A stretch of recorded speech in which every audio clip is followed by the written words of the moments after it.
ілімге өмірін арнаған ең ұлы сахаба Муаз ибн Жабалдың бізге тастап кеткен керемет несі бар? Өсиеті бар екен. Біліп жүріңіздер. Ей адамдар дейді, бізге айтып жатыр ғой. Ей адамдар, ілім үйреніңдер дейді.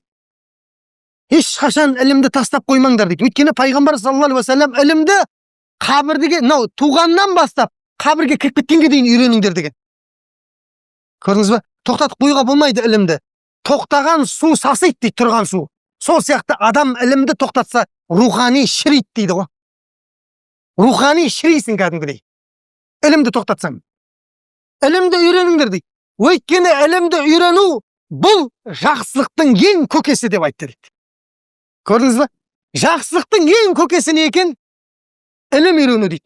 Кісінің өсиетін қараңыздар. Ал оны ілімді талап қылу бұл құлшылықтың ең төресі деп айтады дейді. Ал қызық, сіздерге осы жерде айтайын. Құлшылықтың ең төресі не дейді? Ілім талап қылу дейді. Ғалымның оқыған 2 рәкағат намазы, білімсіз адамның оқыған 1000 рәкағатынан абзал. Ана қараңыздар. Бұның астын түсініп жатсыздар ма? Білім алмағансында Құран вообще кириллицамен жатталғансың, патыр-патыр, дым мағынасында түсінбейсің. Патырлатып күніне 1000 рәкағат оқып жатсың да. Жоқ, мағынасын біліп, әрбір Құранның әріпін орнына қойып, әрбір нәрсесін дәлелмен оққан 2 рәкағат намаз білімсіздің 1000 рәкағатынан абзал дейді. Ана қараңыздар. Ілімді талап қылу құлшылық деген сол екен. Көрдіңіз ба? Сен 1000 рәкағат бит намаз оқи бергенше, одан ана намазды қалай дұрыс оқу керек, Құранды қалай дұрыс, соны үйреніп ал деп жатыр да. Көрдіңіз ба? Мықты нәрселерді айтады. Ва музакарату тасбих дейді. Ілімді қайталау бар ғой, ілімді қайталау. Бұл зікірдің ең ұлысы дейді. Ана қараңыздар. Зікірдің ең ұлысы не екен? Білімді қайталау дейді. Алған іліміңді так. Мешітте үйреніп шықтыңда дәреттің 4 парызы бар дейді. Үйге қарай кетіп бара жатсың, дәреттің 4 парызы бар. Бірінші, бетті жуу толығымен, екінші, қолды шынтақпен бірге жуу, үшінші, басқа масық тарту, төртінші, аяқты толықпен жуу. Дәреттің 4 рәкағат парызы бар. Қайталап барасың үйге. Сүрініп құлап едің, ұмытып қалдың, 3 рәкағат бет, 3 үміт деп жаңа. Сол үшін сүрініп қалмау керек, кәдімгідей сүрінбей бару керек. Дәреттің 4 парызы бар, кеттің. Қайталап келе жатсың ғой, сол қайталауың дейді, зікірден абзал дейді, мына кісі айтады. Ана қараңыз, көрдіңіз, ілім зікірден абзал дейді. Ал оны іздену дейді, бұл Алла жолында соғысқаннан абзал дейді. Ал ілімді іздену, Алла жолында соғысу деген білесіздер ме қандай қиын екенін? Алла жолында соғысатын баяғыда сахабалар отбасымен қоштасып шығатын болған. Балам, жақсы қош бол. Мен келем ба, келмеймін ба білмеймін, болды енді. Жақсы, әйелім қош бол, мына бала шағаға қара, деп үйімен қоштасып шығатын болған баяғыда. Соғысқа кеткен адамдар. Міне ілім алу дейді, сол Алла жолында кетіп бара жатқан адамдардан да абзал дейді. Ана қараңыздар. Ал енді оны үйрету дейді білмейтін адамға, садақаның ең көкесі дейді ғой. Ең садақаның көкесі білмейтін адамға білімді үйрету дейді. Міне көке, сіздің шынтағыңызға су тимей қалып жатыр. Шынтақпен бірге жуыңыз, қолды шынтақпен бірге, парыз орындалмай қалып жатыр. Көрдіңіз бе? Ана кісіге үйретіп жібердіңіз да, кетті анау. Сол адамның оқығанның бәрін сауабын сен ал. Таза садақаның ұлысы білмейтін адамға бір нәрсені үйретіп жіберу да. Құранды үйрететін болсаң, вообще кетті ғой онда. Тоқтамайды анау, кете береді ол. Ал біліп қой дейді. Бұл ілім жәннатқа баратын адамның жолын жеңілдетеді дейді. Ана қараңыздар. Жәннатқа баратын жолды жеңілдетеді дейді. Кеше біз айттық. Көп қой бізде, мысалға, ізгі амалдар көп. Қайсы бірін айтасың оны? Мысалға бір келтірдік, ең оңай нәрсені келтірдік. Дәрет алып болдық дейді, дәрет алып болдық. Не айтамыз дәрет алып болғаннан кейін? Дұрыс. Ашхаду ан ла иляха иллаллах ва ашхаду анна Мұхаммад расул. Алланың жалғыз екендігіне, Мұхаммед оның елшісі екендігіне куәлік беремін деп айттың да. Сөйтіп айтып едің, не береді саған сыйлық Алла? Ана қараңыздар, сыйлығын білмейсіздер да. Міне, көрдіңіз бе? Пайғамбар саллаллаху алейхи ва саллям кім дәрет алғаннан кейін сол сөзді айтса дейді, екі-ақ жол ғой. Алла оған жәннаттың 8 есігін ашып қояды дейді. Ал қалаған есігінен кіресің. Әрқайсысын бір-бір ашып көрсең де болады да. Bir açсаң, мына жақта кімдер отыр екен деп. Мына кімдер екен ғой? Келесін көрейік деп. Қара, ана кім отыр? Өзің кім жақсы көресің? Сонымен бірге бар иншалла. Отыр ана жақта мысалға. Жаңа Муаз ибн Жабал отыр да. Муаз, сен туралы естіп едім. Қане сенмен бірге болайыншы деп кірдің да жәннатқа. Қалаған есігіңнен кіресің деп жатыр. Қалаған есігінен. Ілім ба бұл? Ілім ғой. Бүйткен білмейсің ғой. Дәрет алып болғаннан кейін мешітке жетесің ба, жете алмайсың ба, точно білмейсің ғой. Екі ортада кетіп қалдың ал. Сол кезде жәннаттың 8 есігі сені күтіп тұрады, келе қоймаған деп. Қалағаннан кіресің. Міне айтып жатыр, жәннатқа баратын жолыңды жеңілдетеді ілім деп жатыр. Өміріңді жеңілдетеді деп жатыр. Муаз ибн. Бұл дейді, ілім сен жалғыз қалып қойған кезде досың болады дейді. Сөйлесетін досың болады дейді. Ішің пісіп өліп кете жаздамайсың да жалғыз қалып қойған кезде. Құран қайталайсың, хадис қайталайсың. Басқа білімдер көп қой, қайталай. Сенің досың сияқты әңгімелесе отыратын ілім. Бөтен ортаға түскен кезде дейді, қорғанышың болады дейді ілім. Көрдіңіз ба? Не бір пиғылды адамдар бар да, сені әдейі жер қылғысы келіп сұрақ қоятындар бар. Сол кезде ілімің сені алып шығады дейді ғой. Бөтен ортада кімге айналады дейді? Қорғаушыңа айналады дейді ілім. Ал дейді, жаудың алдында қаруыңа айналады дейді, ана қараңыздар. Жау алдында ілімің қаруға айналады дейді. Білекте бірді, білімді мыңды жығады дейді, қазақ айтады. Көрдіңіз бе? Мына пайғамбарымыз дүниеден өткеннен сахабалардың арасында шамалы келіспеушілік болады да. Сонда Абдулла ибн Аббас деген сахаба 20 мың жамағатты адасып баратқан жерінен тоқтатып алады. Құраннан 3 дәлел айтып. Адасып бара жатқан 20 мың адам, ойла, 20 мың адамды бір сахаба, бір ғалым шығып не істейді? Бері қарай бетін қайтарып алады ғой. Көрдіңіздер ме? Демек ілім не болады екен? Қаруың дұшпанға қарсы дейді. Сол сияқты бұл білім дейді. Алла тағала біреулердің дәрежесін көтеретін нәрсе дейді. Мына жер тез айтып шығайын. Бұл білім имам сияқты дейді. Имам, ал амал бұл жамағат сияқты дейді. Мына кісі айтып жатыр. Ілім бұл имам сияқты, жамағат сияқты бұл не? Амал дейді. Бұны былай түсіндіреміз. Имам сияқты, біз имамға үйіміз ғой намазда, дұрыс па? Имам рукуққа бармай жатыр, біз бірден рукуққа кетіп қаламыз да? Имам бірінші барады рукуққа, біз артынша барамыз рукуққа. Міне көрдіңіз ба? Имам бұл білім дейді. Ал амал ол жамағат сияқты дейді. Артынан ілесіп отырады дейді. Бірінші сен білімді аласың, содан кейін амал істейсің. Білмейтін нәрсен қалай амал істейсің мысалға? Мысалға сізге айтайын, духа деген намаз бар, оны білмейсің, не қандай намаз екен, вообще білмейсің. Соны оқисың ба соны мысалға? Білмесең оқымайсың оны. Біліп алдың, күн шыққаннан кейін оқиды, жарты сағаттан кейін. Оққан адамның Алла бүкіл мұқтаждығын өтейді. Бүкіл денесінің садақасы болады. Бүкіл күнәдан сақтайды. Біліп алдың, енді білгеннен кейін оны амал қыласың ғой. Уже амал қылу бұл жамағат дейді да. Анау имам, мынау жамағат дейді. Бүйтіп ілеседі дейді былайынан. Дұрыс түсініп жатсыздар ма, екеуін аражын? Міне, бұл ілім дейді. Сондай құрметті нәрсе, періштелер қызығады дейді ғой. Ілім алатын адамға періштелер қызығады дейді. Қызыққандығы соншалықты, бұл пайғамбарымыздың хадисінде де келеді. Қанаттарын аяғының астына тосады дейді ғой. Ілім алушының аяғының астына. Ана ілім алушы талапкер, бұл жерде жүрмейді дейді, сізбен біз сияқты. Көрдіңіз ба? Бұл періштелердің қанатында жүреді дейді. Қанша жыл оқыса, сонша жыл періштелердің қанатында жүреді дейді адам. Енді бұл ілім деген сөз, мешітке келіп алсаң да болады бұл ілімді, проблема жоқ. Үйден шығып мешітке қарай келе жатсыз да, періштелер сізге не істейді? Қанаттарын тосып қояды ғой. Көршің отырып алған прикол ұстап отыр да, тақиян киіп алып қайда барасың деп. Мешітке Құранды үйренуге баратын деді. Құран ба деп. Ол көршің жерде отыр. Көршің. Сен періштелердің қанатында кетіп барасың да. Көрдіңіз ба? Екеуі тең болмайды. Міне соны айтып жатырмын. Періштелер разы болып қанатын жаяды дейді. Және бүкіл көктегілер дейді. Ана қараңыздар. Көктегілер деген құстар, барлық періштелер болсын, барлығы. Судың астындағылар дейді. Бүкіл балықтар. Ана қараңыздар. Жердің бетіндегілер, бүкіл хайуандар. 4 аяқтың қасқыр, аю-паю. Не жаратылыс бар? Соның барлығы ілім ізденуші адам үшін дейді. Тасбих айтып тұрады дейді. Кешірім тілеп тұрады дейді. Ана қараңыздар. Бұл сыйлық ешбір адамзатқа берілмеген, қараңыздар. Бұл сыйлық бар ғой, сен намаз оқысаң ала алмайсың ол сыйлықты. Ораза ұстасаң да ала алмайсың. Қажылық, зекет ештеңеден ала алмайсың. Тек қана ілім алсаң ғана осы сыйлық беріледі саған. Бүкіл дүние не істеп тұрады? Тасбих айтып, саған салауат айтып, саған истигфар айтып тұрады екен. Қараңыз. Енді сенен артық бақытты адам бар ма? Алла саған бүкіл дүниені бағындырып қояды ғой. Ұшып жүрген маса сен шағып атыр да, мазаңды алып атыр. Не істеп жүрді? Тұрды бөлтіп тастадың да. Сөйтсең ол ілім алу үшін тасбих айтып жүрген ғой. Шегіртке кетіп жатыр, езіп жібердің аяғына. Ол да тасбих айтып жатыр екен ғой ілім алушыға. Тасбих айтатын саның келмей жатсың да деймін.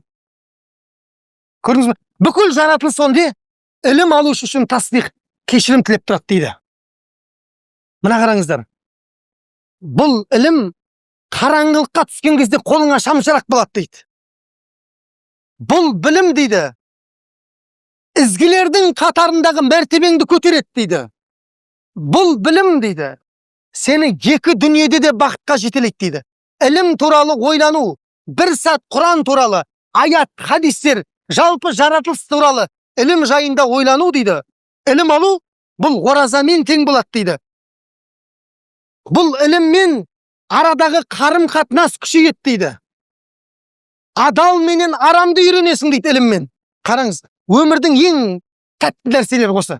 Адал қайсысы, арам қайсысы. Өйткені біз малдардан айырмашылығымыз осы. Малдар қарамайды. Адал ма, арам ба, біреудің огородындағы жеп тұра береді. Дұрыс па? Ол білмейді ғой, адал қайсысы, арам қайсысы. Біздің айырмашылығымыз не олардан? Біз адалды жейміз, арамды тастаймыз. Міне бізге Алла ілім мен ақыл берген. Сол іліммен сен, мысалға, біреу кеп тұрда, аға алып қаласыз анау жолда жаңа машинаны ұрып өлтіріп алдына жылқыны дейді да. Өліксе болып қалдық енді ол. Болды, арзан ба, арзан. Міне 2-3 мың теңге ала салдың. Ала салдың да жаңа малды. Соны әкеп бала шағаңда арзан ғой деп. Бала шағаң не жеді? Арам жеді ғой. Көрдіңіз ба? Пайғамбар саллаллаху алейхи ва саллям кім бала шағасын араммен азықтандырса дейді, бала шағасының клеткасын, ау, тері бар ғой, тозаққа дайындай берсін дейді пайғамбар саллаллаху алейхи ва саллям. Бала шағаңды арам ақшамен бақсаң дейді, араммен бақсаң, балаңдың несін, терісін тозаққа дайындай бер дейді пайғамбар саллаллаху алейхи ва саллям. Көрдіңіз ба? Өйткені соны жеп өседі ғой ол. Сен әкелген нәрсені жеп өседі ғой ол. Бүкіл дене неден тұр енді? Харамнан түзелгенде мұнан бәрі. Ертең ол тозаққа оңай отын бола салады дейді. Міне ілім, адал қайсысы, арам қайсысы саған соны үйретеді дейді. Және бұл білімнен бақытты адамдар шабыт алады дейді, қараңыздар. Ал бақытсыз адамдар бұл ілімнен құр қалады деп айтқан екен. Көрдіңіздер ме?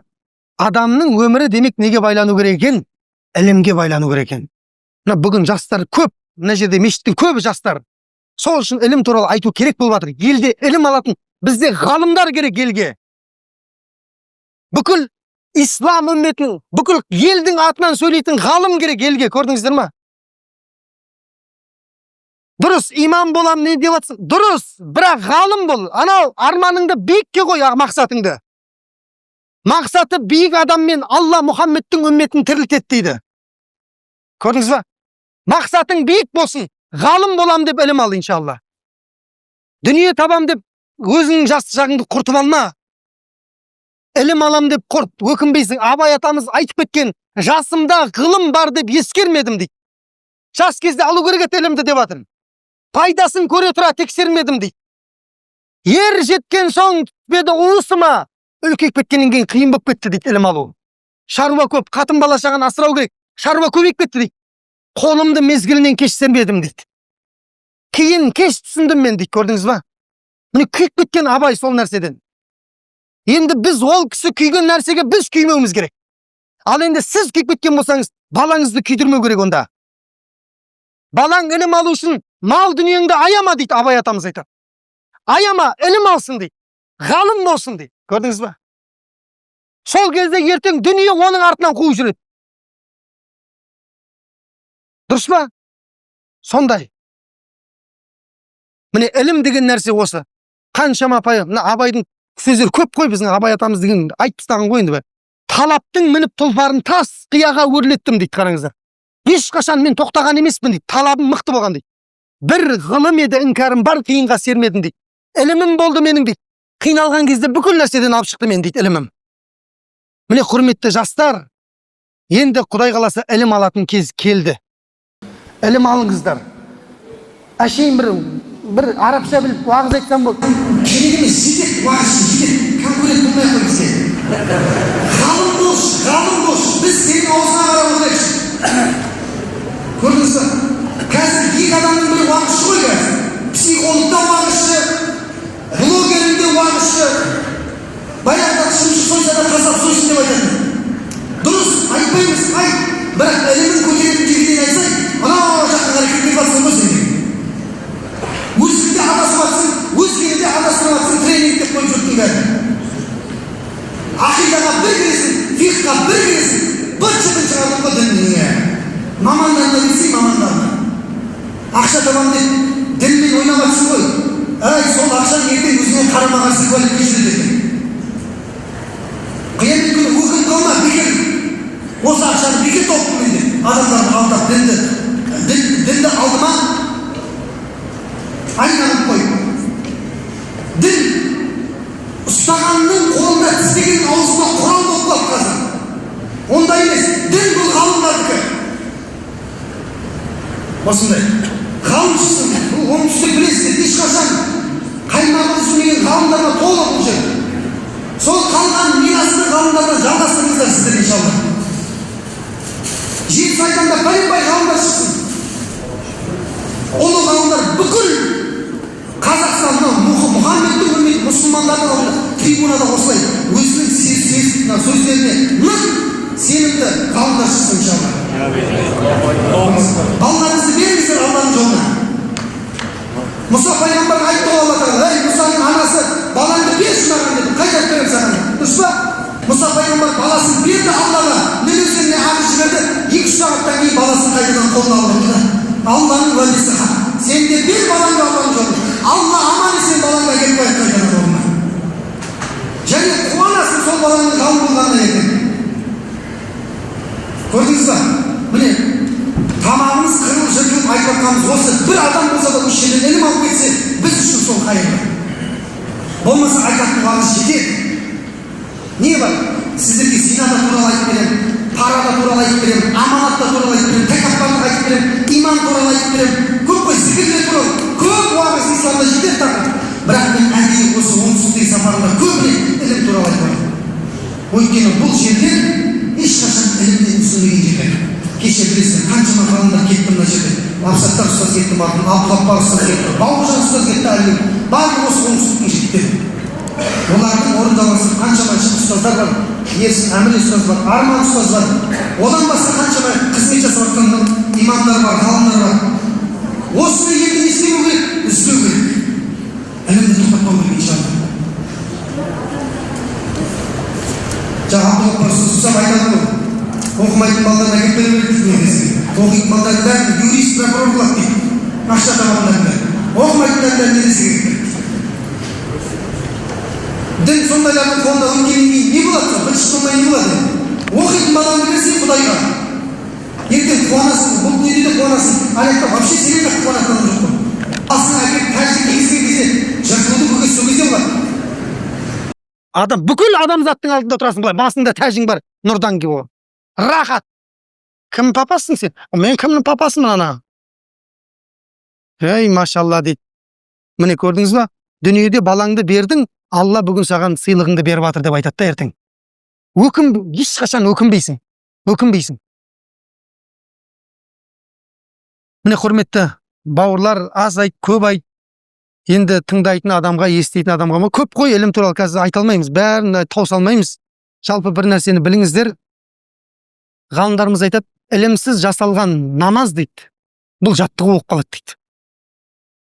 Ілімсіз ұсталған ораза, бұл ашығу болып қалады дейді әшейін. Ілімсіз болған жихад, бұл адам өлтіру болып қалады дейді, нақақтан нақақ. Көрдіңіздер ме? Сондықтан бүкіл біздің өміріміз ілімге байланған. Әлсіз болса да хадистерде келеді. kun aliman deydi. Ey, bolsan galım bol deydi. Galım bolalmasan sol galımның şakirti bol deydi. İlim aluşu bol deydi. İlim aluşu bolalmasan solarda жақсы көруші bol. Yani tыңдаушы bol deydi, tыңдаушы, ilimdi tыңдаушы. Ol bolalmasan оларды жақсы көріп жәрдемдесуші bol deydi, жәрдемдесуші. Төртеу айтты міне. Егер бұлардан болалмасаң, бесіншісі болма дейді. Құрып кетесің дейді, құрып кетесің дейді. Көрдіңіз бе?